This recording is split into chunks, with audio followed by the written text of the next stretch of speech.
Batting for the elderly, that's an interesting sort of slant on life, isn't it? Cricketing great Max Walker still calls himself a larrikin, but he's added a new title to his already long list of achievements.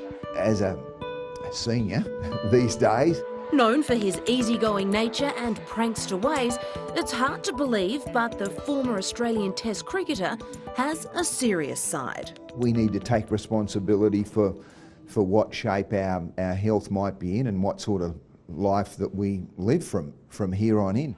He's urging his fellow senior citizens to go out and get vaccinated. You could prevent some illnesses by having immunisation, and really you'd be silly if you didn't. It's a cause close to his heart.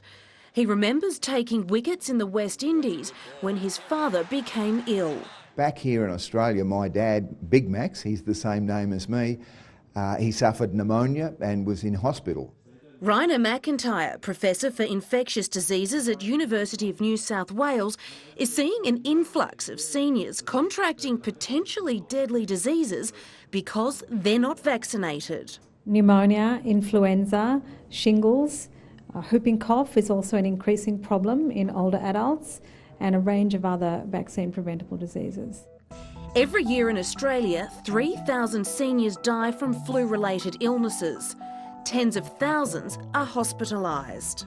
The biggest problem is when we ask people, why didn't you get vaccinated? They say, my doctor never told me. Vaccination is low-hanging fruit. It's an easy, available option which people should avail themselves of. For seniors, vaccination isn't only important for their own health, but also their families. With more grandparents caring for grandchildren, there is a concern the very young could be exposed to potentially dangerous diseases. For the children, more than 90% of kids are vaccinated. For adults, only 50 to 60% are vaccinated, even though the vaccines are free. And this is a problem. I'd have been safer, the kids would be safer, and I wouldn't have had this terrible irritation.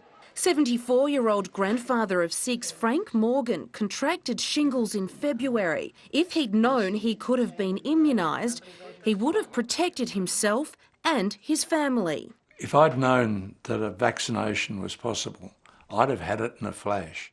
70-year-old Henry Nam is living with lung cancer and relies on oxygen 24 hours a day, 7 days a week. Due to his ill health, he regularly falls ill, so it's imperative he regularly gets jabs. I have the vaccination every year and every 5 years for the pneumonia, and that's the way I think it should be. Calls have been made for a national vaccine register to make sure people are not just protected for childhood, but for a lifetime. You could prevent some illnesses by having immunisation, and really you'd be silly if you didn't.